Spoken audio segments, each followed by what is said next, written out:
I was very fortunate to put myself in a position to succeed, but also I've had a lot of luck, a lot of good fortune. But I do say in the book, and when I speak to young people, I think something that happens along the way is that people are somehow encouraged that perhaps they're dreaming too big or their dreams can't come true. And what I try and encourage young people to avoid is don't allow anybody, friends, family, even your parents, to tell you you're aiming too high. Because if you look at my story, it's not a Hollywood movie, it's real, it's authentic, and it happened to me. I'm not... of our success is that if coffee companies in America were to have presented good coffee to the supermarket consumer over the last 50 years, perhaps Starbucks would not have had the opportunity it has had. But the fact is that coffee, for the most part over the last 50 years, is sold stale in the supermarket aisle. Yeah. And it goes stale after what? Coffee has a shelf life of only 2 weeks. So most of the coffee consumed in America is consumed stale. But the issue I think I want to describe is when you are in the retail business, you have to have an attention to detail that is above reproach, and not about 5 things out of 7 or 6 out of 8 about everything, because everything matters. Built out the largest footprint of Wi-Fi hotspots in the world now, thousands. Yeah. And primarily people are using Wi-Fi to sync up their email. But what's coming is that within a year or so, you'll be able to walk into a Starbucks store and digitally, off of the Wi-Fi network, be able to get your music off of your MP3 player wirelessly in a Starbucks store. That's A. What's also coming, and leveraging the entertainment component of the business, is that Starbucks in a way has become this new network. More people went into Starbucks this week than watched the highest ranked TV show on television this past week. And how many is that? Do you know how many that is? 20 million. 20 million people went into... No, 40 million people, over 40 million people went into Starbucks this week. Yeah. And approximately 20 million watched the highest rated television show. And I say even though the average age of a Starbucks partner is young, most of them have worked another place before they came to Starbucks. And their cynicism that they have, or lack of trust, is generally a result of having a poor work experience at their previous job. What I've learned is the first 30, 60 days of any employee's life in a company is mission critical to providing that person an understanding about the values and guiding principles of the company and what we expect. And I think the burden is on the company to demonstrate the authenticity of that to the employee, young or old. But generally speaking, I think younger people today, and I have 2 kids, 21 and 25, who are probably more cynical and distrusting than I was at that age. But if you take a step back, we're living at a time right now, this is not our parents' generation, where most things for these young people have let them down. And they're living at a time when there's such a fracturing of trust of governments, corporations, banks, and as a result of that, the burden of proof is on the people in front of them, not them. Sciences for the company. Italy really is the coffee culture of the world. There's 200,000 coffee bars in Italy, 1,500 alone in the city of Milan, the size of Philadelphia. And what I saw was the connection, the sense of community that the Italians have to coffee, almost where the coffee bars became an extension of people's front porch. I brought that back with such excitement, and the founders of the company didn't think it was such a great idea to be able to reposition Starbucks to become more of what I saw in Italy, and that was to merchandise the beverage, to bring espresso, cafe latte, and those drinks to life, and for Starbucks to become a gathering place. The profits from that store would totally cover the costs within 2 years, and often a year and a half. But I'll tell you the economic model that we applied to every single store we were opening. You know, by the way, I chose the first 500 locations myself, so I was in it in so many ways. But the economic model in Wall Street, when we went public in '92, now I'm just, when they heard the model, I said, well, we'd never seen a model like that. And the model basically was a sales to investment ratio of 2-to-1 and a operating profit of 20%. So what does that mean, sales to investment ratio? So if the sales were $1 million, the investment was $500,000. Just the sales to invest had to be a 2-to-1. Wow. In year one of operation. Yeah, yes. And the operating profit was north of 20%. Wow. So the cash on cash return was So you get that 2 years or less payback. Yeah. The retail world had never seen a model like this very before. unusual. There was no physical storefront that had this business. Consumer brand like Coca-Cola or Ivory Soap, that Starbucks has created something we don't advertise in a very non-traditional way, that the Starbucks brand quintessentially is defined by the experience, not by marketing or advertising. Or cost. That's right. And that experience is brought to life by the human condition, people. I've said many times now that we're not in the coffee business serving people, but we're in the people business serving coffee. And I mean that literally. We also have, with regard to innovation, any company, small or large, consumer or otherwise, that embraces the status quo as an operating principle today is not going to win. In fact, it's going to be over before you know it. Now, I think you have to embrace the status quo with regard to your values and your core purpose, but you have to push for reinvention and self-renewal. I believe that the relevancy of what we built is not steeped in Americana anymore. In fact, it is as relevant in Hangzhou, China, as it is in Madrid. And the relevancy is the third place, the sense of community, bringing people together in a place where they feel comfortable and celebrating coffee. In the heart or the soul or the conscience of the company, they feel like they're doing a good job, but it's not the job that's consistent with the integrity and heritage of what the company has been. Metaphorically, let's say that's a giant reservoir. Mm-hmm. If you're taking a deposit on a consistent basis out of the reservoir and it's getting dry, you better stop. You better make sure you're making a deposit so they're equal and it's balanced. When you get this, that's when the company loses the plot. And if you get this and you're making a lot of money and the stock price is high, people say, it's okay, we're fine. And that's fool's gold. It's a camouflage because eventually Starbucks coffee is not cheap. It's not for everyone, but it is an affordable luxury, unlike a new car or something like that. And we've proven over 30 years that despite the downturns and the cyclical change of the economy, that Starbucks is fairly recession-proof. But it is the experience, it is the intimacy. And I think the thing that we did learn is that the place itself, we live at a time right now where we long for human connection. The world is very fragile. We're working hundreds of hours more than our parents' generation.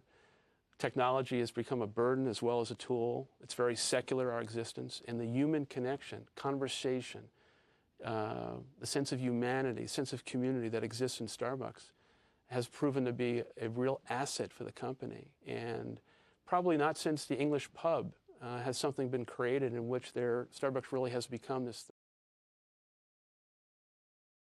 Let me go back just for a moment and say something about innovation and get to the question.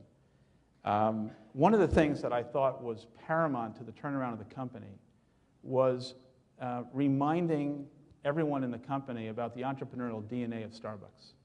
And when you get this big, because of process, research, consultants, and all different kinds of things, bureaucracy kind of becomes carcinogenic. And I wanted to strip that away. But let me describe what I think the role of the entrepreneur is, especially with regard to innovation. The great entrepreneurs have to see around corners, which means you have to have curiosity. And it is vital to the role of the organization and the role of the visionary leader. And then that curiosity is not enough. You must have the courage to go after it. Now, I don't want you to bet the company on that curiosity, but there's nothing wrong with taking chances as long as you learn from them. So curiosity and courage. Well, obviously, it is the quality of the coffee. But without that, I don't think we'd be here today. But I think more importantly, or as importantly, there's been a social phenomenon in America. And that is, I think Starbucks stores have become almost the third place, a place between home and work, a place where people can gather, a place where they can meet friends. And the diversity of our customer base is very broad, whether it's a blue-collar or white-collar worker.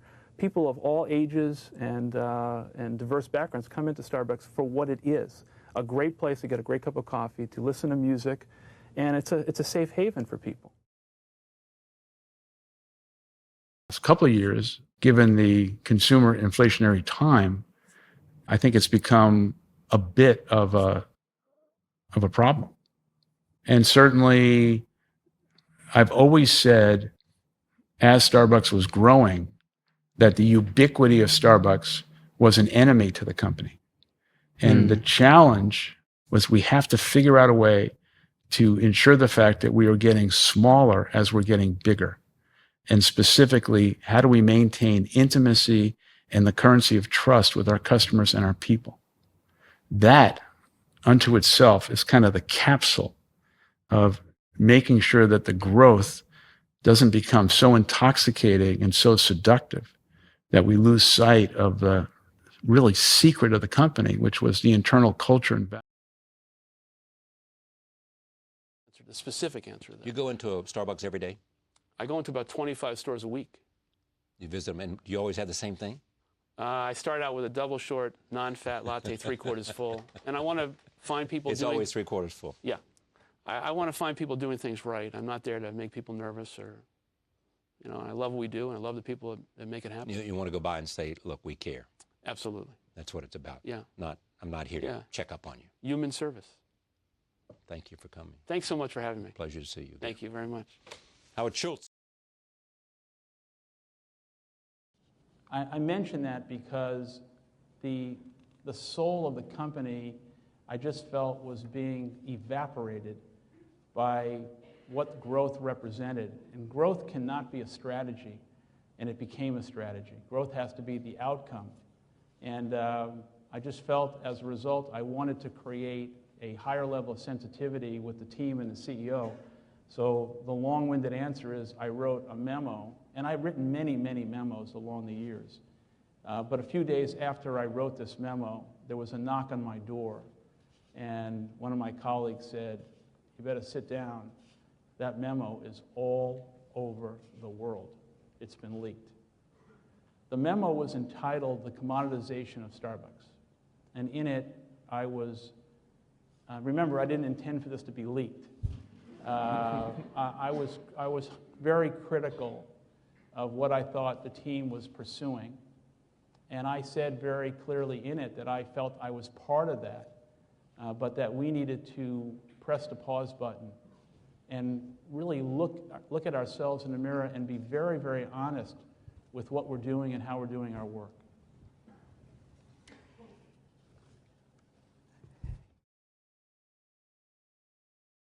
Believe in franchising then and don't today, just for us. I just didn't think that the culture of the company could be sustained in a franchising model, that I wanted to create the kind of company in which people really were part of the fabric of the company. So we don't franchise.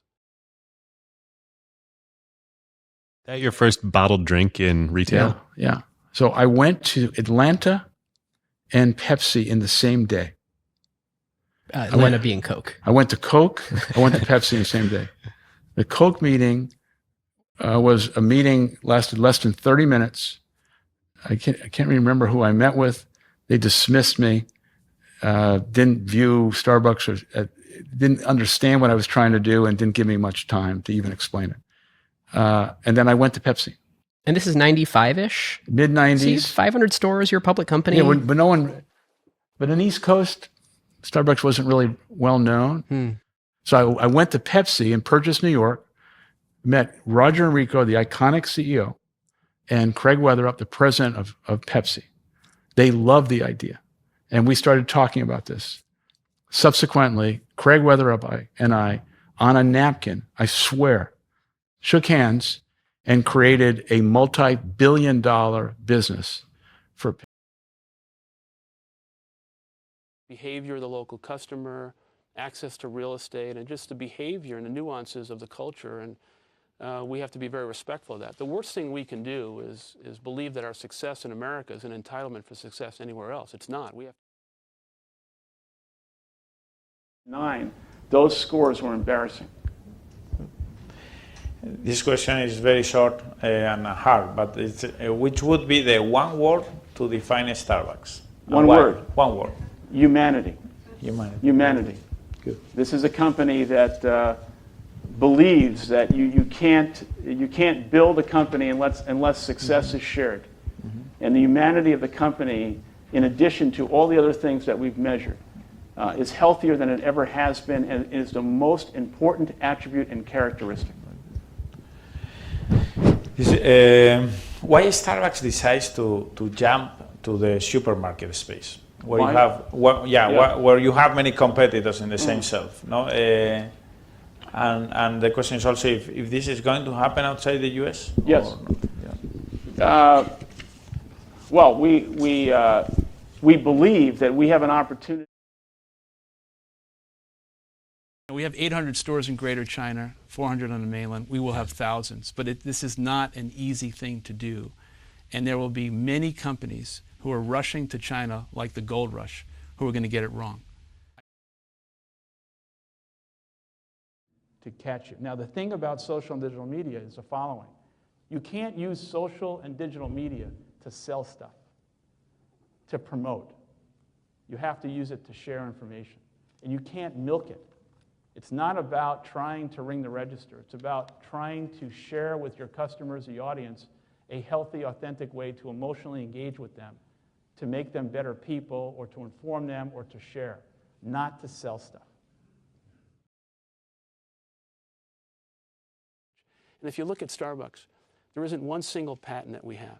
We have no secret sauce. We buy the world's best coffee, roast it to perfection, but the only competitive advantage we have is the relationship we have with our people. We said early on... With your employees. With our employees. We said early on that our pursuit was to exceed the expectations of our customers. But you can't exceed the expectations of your customer unless you first, in an enduring way, exceed the expectations of your people. And that's the only advantage we have. That basically says, which you're never supposed to do, right? Wall Street's like, we were wrong.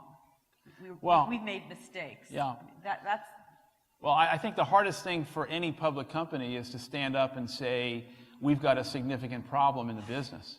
But when I came back in January of '08, it was clear to me that one of the things that we had to do was speak with great honesty and transparency, both to our people and the marketplace. And in the first 3 months of me coming back, we began to do 2 things that were very, very unorthodox. And some of you might remember, the first thing we did was we closed every single store for retraining. Can you imagine standing up in front of the world and saying we have to retrain our people? And the reason we had to do that is because, going back to what I said earlier about measuring and rewarding the wrong things, we were not measuring and rewarding the perfect shot of espresso or the perfect...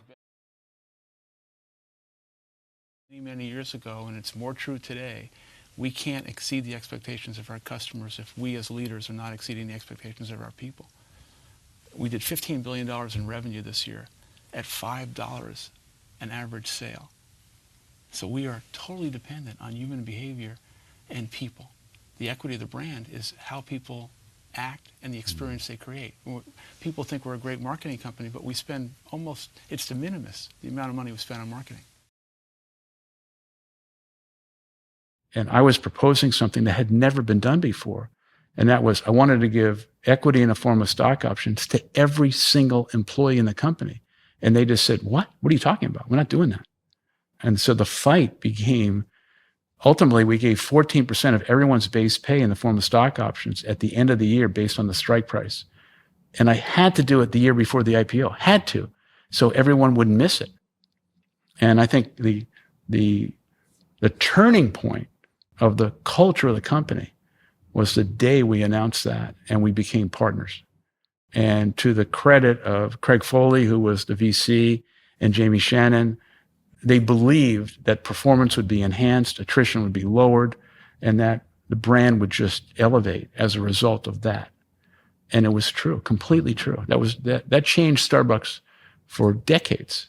And along with some other. You know, I was a good athlete, but not a great athlete.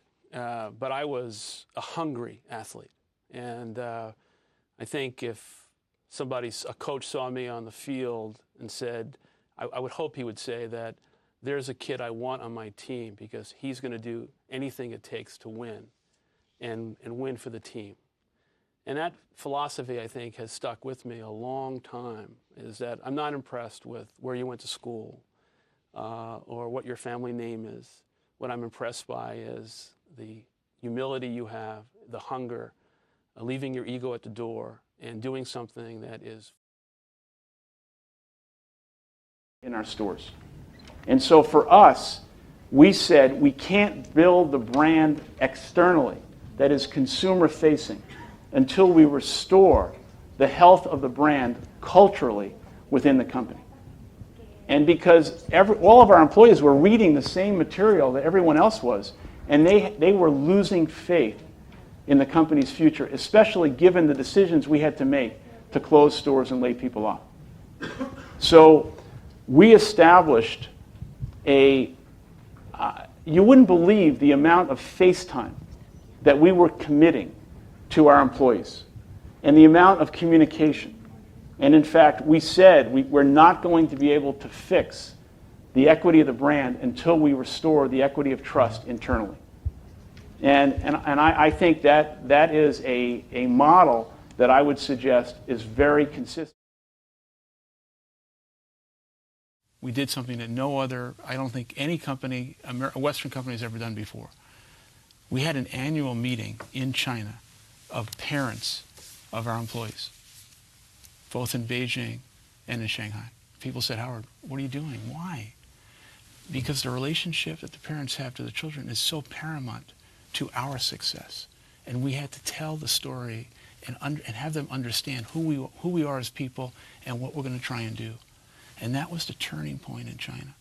Since then, everyone has come to me and said, tell me about this meeting that you had with parents. People said, no one's going to come. They came with their grandparents. It was incredible and emotional. If we had that in America, I think we'd have 10%. Well, thank you, Chris. I think what happened was a result of a series of decisions that the team was making. And I should say, even though I was not the CEO at the time, I was the chairman, and I was culpable as much as anybody else in what the company was up to. But I felt as if the company was drifting towards a sea of mediocrity. And I think growth and success, which was 15 years running, had put us in a situation where, and this is not an anomaly, I think many companies go through things like this, where success and unbridled growth and development covered up mistakes. And at the end of the day, I think the company was measuring and rewarding the wrong things. Today, although we're a very successful company, stock has grown dramatically since we went public, the thing that I'm most proud of is the fact that Starbucks is the only company in America to offer comprehensive health care and equity to all employees, including the 65% that are part-time. And so we have shared our success with all. And despite the fact that the growth and development has come not at the expense of our employees, but because of them, and they have won as well as making them proud of the company. And I just felt like the team around me was not going to be able to do it.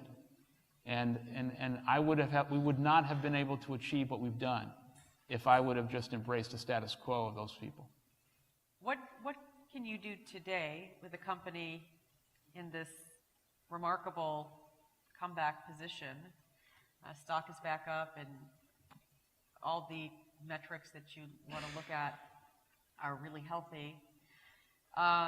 how do you prevent something like what happened Right. previously from happening again? Yeah. I think that is the most important question that we have to try and answer. It would be tragic if the lessons that we've learned somehow are repeated. And I'm constantly sharing with our people, this is not a time to celebrate or take a victory lap. We had a record year of revenue and profit. In the end of 2007, I intuitively smelled something that wasn't exactly right, and it wasn't showing up yet in the stock price or how well we're doing. I think honestly, growth and success at such a high level covered up mistakes, and growth became a strategy as opposed to a tactic, and we got a little carried away with ourselves. And even though I wasn't the CEO, I was as culpable as anyone else because I was the chairman, but I came back honestly because of love of the company, my responsibility, and the last 2 years have been perhaps the most rewarding of the last 30. So Pete's was actually Starbucks. Starbucks was actually Il Giornale. Yes. It's amazing. Some stats just for listeners to understand the gravity of this situation. For the initial 1.6 million that you raised for Il Giornale, you talked to 242 investors, 217 of which said no. So anybody who's griping about their fundraising journey, and those are rookie numbers. But you asked me a question earlier about what did the years at Xerox teach me. So the rejection I was going through, the Italians turned me down. People in the US turned me down. Nobody would believe in the idea. It was like I was on the customer, and the company in a way became complicit with Wall Street. And specifically, I think sometimes the stock price and the PE can unfortunately define an enterprise. And that happened to a degree. When Starbucks was at its best, we were exceeding expectations of our customers and balancing profitability with a social conscience. That kind of got away from us as we were expanding the company at such hyper rates. But you take some responsibility as well as others. I read 3 papers, the FT, the Wall Street Journal, New York Times in print, make a French press of coffee, walk the dogs, give Sherry coffee, and then I'm here between 7 and 7:30 or at Starbucks. I've been told sometimes you put expectations on others that you put on yourself, and some think that's unfair. What do you think? I think that may be true. I think I've been able to see things in people that they don't see in themselves. And I think that's kind of one of my strengths. And in doing so, I ask more of people than perhaps they think they can give. In what ways are you a hard boss? Well, I don't expect anything from them that I don't expect myself. And the expression that but as an example, I think you're well aware of this. Last year we spent $260 million on health insurance for our people. At the height of the cataclysmic financial crisis, we would not cut that benefit, as an example. What we do around the world with coffee farmers. We're the largest buyer of fair trade coffee in the world. I think at its core, trying to achieve the balance between profitability and long-term value for the shareholders and not leaving our people behind and having a set of guidelines in which the humanity of the company is as consistent as the stock price. Hubris and entitlement. We began to believe that we were entitled to this success. And as a result of that, the level of hunger, passion, commitment, and all the things that it took to build Starbucks were being subordinated by the fact that we just got too comfortable. And we started ignoring the very signals that would have absolutely got our attention when we were small. But because the stock price and the revenue and the profit were so much, people were not paying attention.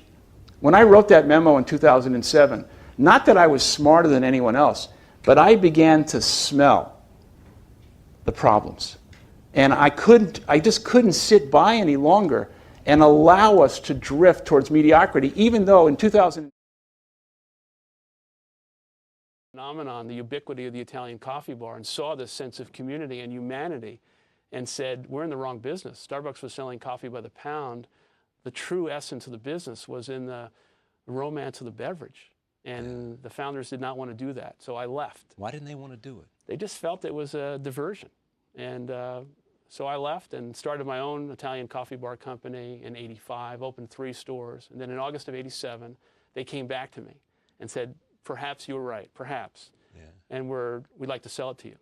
I had no money, not a dime. And they wanted $3.5 or $4 billion.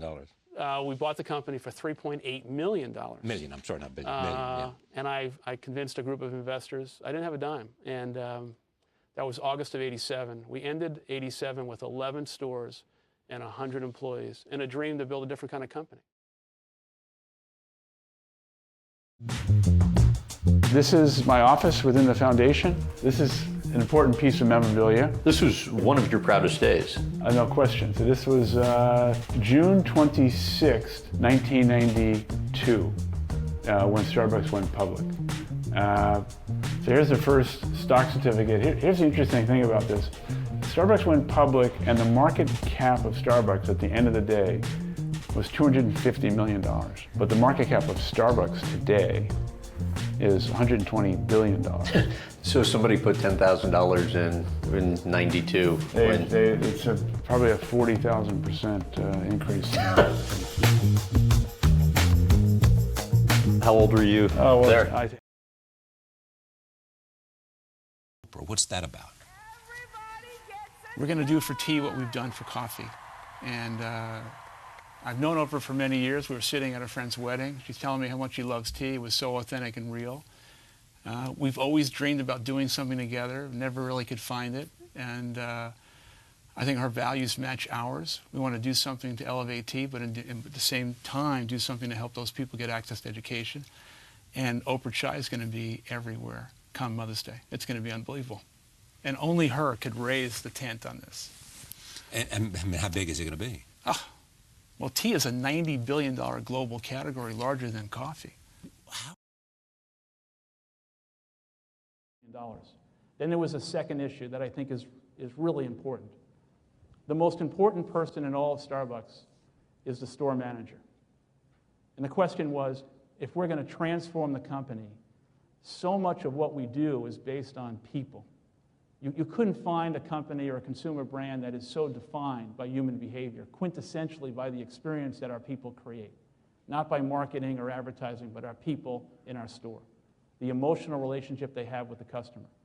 And the question I think I wanted to ask myself is, how do I get in front of, how does the leadership team get in front of almost 11,000 store managers? So at the height of the cataclysmic financial crisis, we decided that we were going to have a meeting with 11,000 people. We had every municipality in America vying for the meeting because no company was traveling. As soon as we met the people from New Orleans, we knew these were people with like-minded values of our own. And we went to New Orleans at a cost of $33 million. You talk about the streets concern? I mean, I think they wanted to shoot me. But the question I asked everybody who criticized me was, tell me a better investment to make during this crisis than an investment in our people. And of course, there was no better investment. Before we had 1 hour of our meeting, the company committed 50,000 hours of community service, mostly in the 9th Ward, for those people who were really victimized by Katrina. That galvanized our company and rekindled and reminded people about the conscience of Starbucks. And then we had our meeting. In that meeting, I asked our people 3 things. What does it mean not to be a bystander? To not overlook anything because everything matters. And secondly, what it means to be personally accountable for the outcome of everything in your store. And lastly, what it means to be responsible. But I reduced it to the lowest common denominator and said this: it's not about Starbucks Coffee Company, it's not about the stock price, it's not even about the people you work with. Let's reduce it down to the lowest common denominator. It's about you and your family. Our stock price, we had lost $21 billion.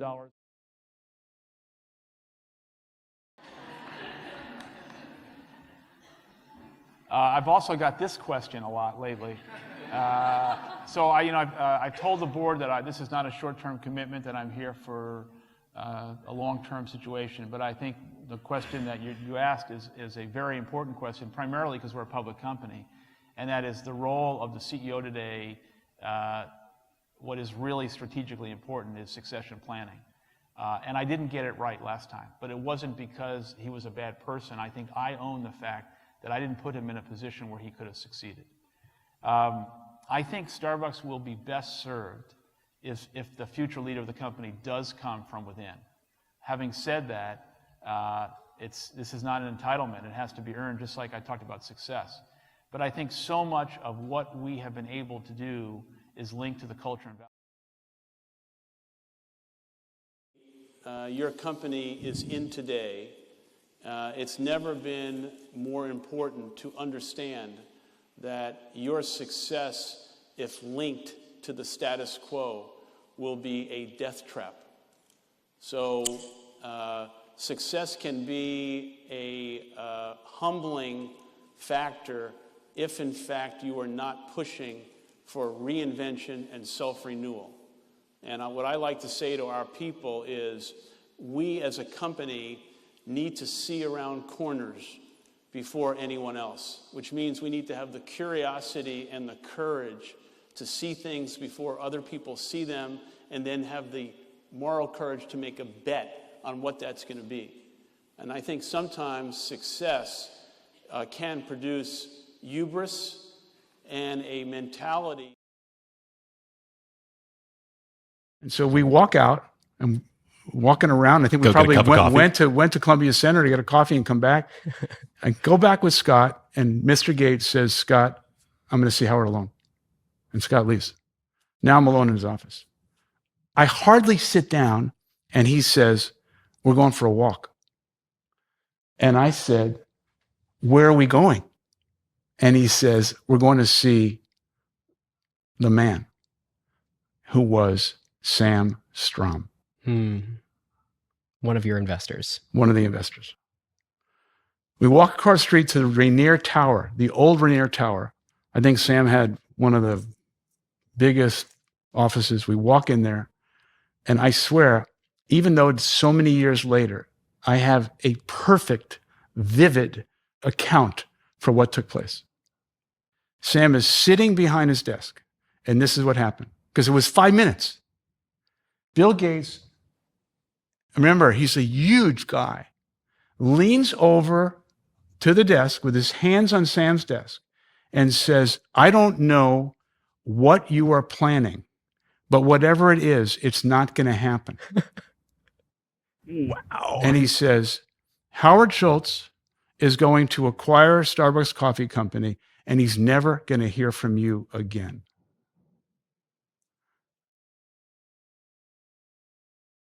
How involved are you now? I mean, you came back to, what, save the company?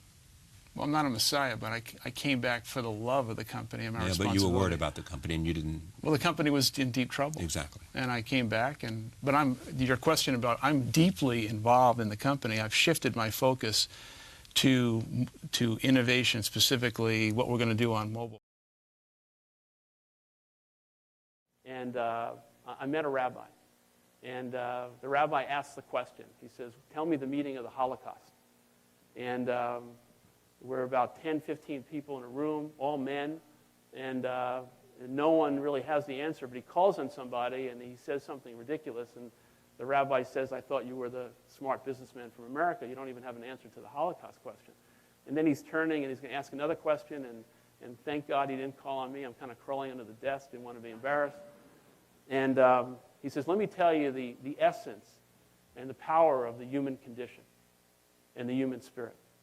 And he tells the following story. And he says, as you know, during the Holocaust, men and women were transported mostly by rail car. And they were in this journey for 8 hours and sometimes over 30. No bathroom, no light, no food, no water. And when they got to these death camps, the rail car was swung open. Men were separated from women were separated from children. And in the cold winter nights, when they arrived at the camp, one person for every 6 was given a blanket. And the person that got the blanket had to decide, what am I going to do with this blanket since 5 other people do not have one? And more often than not, the power of the human spirit, the human condition, the one person with the blanket shared the blanket with 5 other people. But there were also some people who didn't. The rabbi stands up and he says, take your blanket back to America and share it with 5 other people. That was his story. And I encourage you as young people, no matter what you do in life, to remember that there's 5 people out there who have a lot less than you do. And when you are successful, to take your blanket and share it with 5 other people. Thank you very much.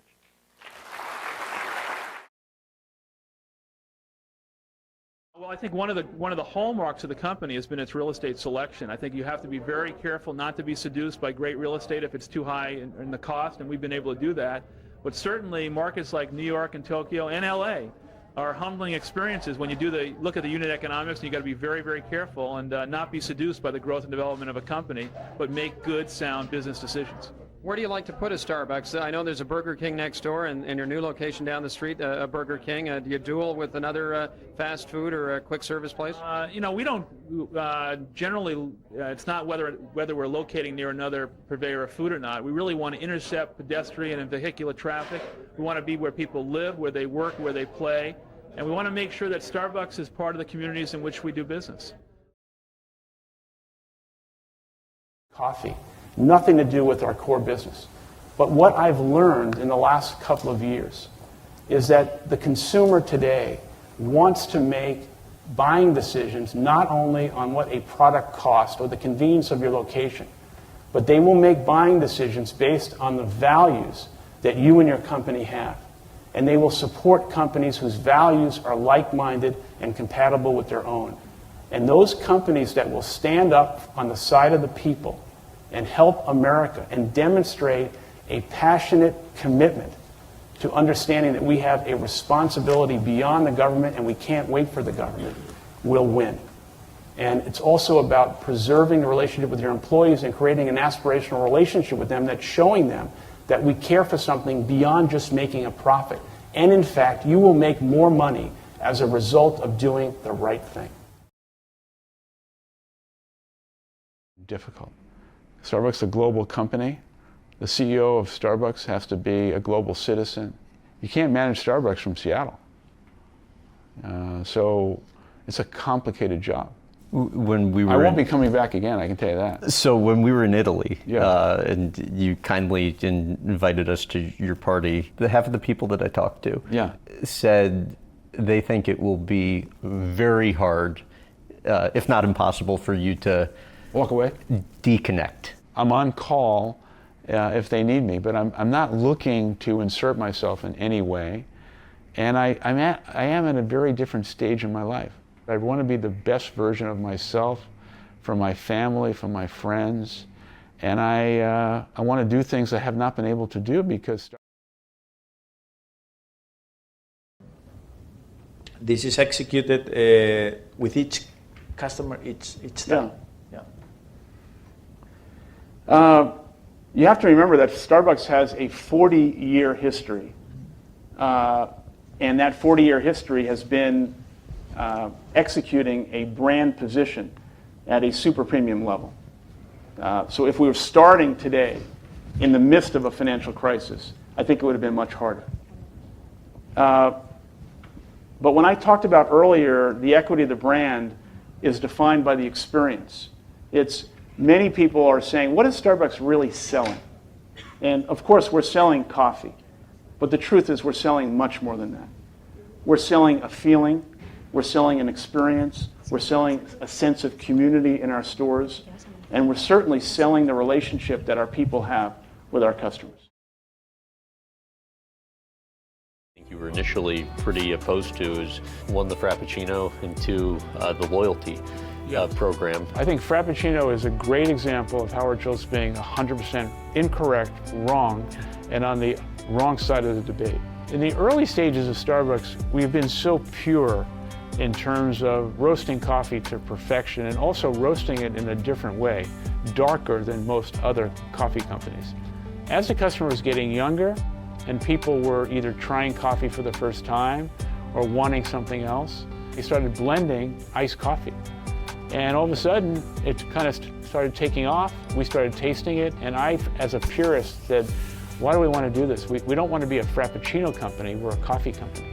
I also was afraid that people would be introduced to Frappuccino first and never quite get the essence of Starbucks. It turned out that Frappuccino became a multi-billion-dollar business for Starbucks. Not only selling it in our stores and have it being customizable, but then we put it in a bottle and did a joint venture with Pepsi that on its own became a billion-dollar business. So I was wrong, and it kind of taught me a great lesson. Truly, the customer was always right. So I've heard you can be very pointed. When I walk into a Starbucks store, like right now, there's a rhythm and a poetry to what's happening around the experience. And to me, that experience has a natural life or a natural soul. Now, when Real Madrid, the team, when I walked in, I went to a soccer game with Plasto, it was 80,000 people singing for 2 hours. That was soul. You know, just an incredible passion and common belief in something. I also think it's not something you can invent or fake. Honest conversations, and all of a sudden the music stops playing. And the number one metric that Wall Street uses to evaluate the health and strength of a public retail company or a restaurant company is something called comp store sales. Have you heard of it? It's an albatross. It's an albatross because it's an important metric, but not the most important one for me. But basically what it does is it measures the sales revenue as a percentage of last year's anniversary. So you really are analyzing whether or not a store opened more than 1 year is growing. And when I said earlier we were measuring and rewarding the wrong thing, and we became complicit with Wall Street, what had happened was that we were doing everything humanly possible to feed the beast of comp store sales. And we were measuring sales per hour, transactions per hour, and doing everything we can for growth. New stores as well as growing existing ones. And there's nothing wrong with that if it's balanced with making sure that the customer is at the center of everything you do.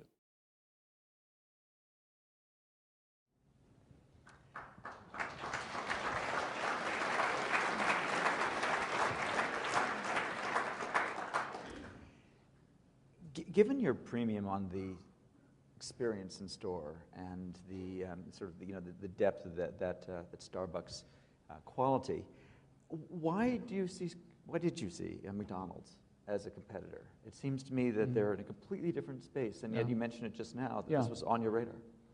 Well, I think Andy Grove had probably the best line, which was, "Only the paranoid survive." And that's as relevant today as it was then. But this is what we were facing. The sea change, we were witnessing a seismic change in consumer behavior primarily because of the recession. McDonald's was going to spend $150 million in advertising directed at Starbucks. They had billboards all over the country that said $4 is dumb. And they were going to spend over $1 billion in capital to build McCafes. Now, I never believed personally that they were going to be the threat they were. But I used McDonald's in many ways internally to demonstrate what was coming.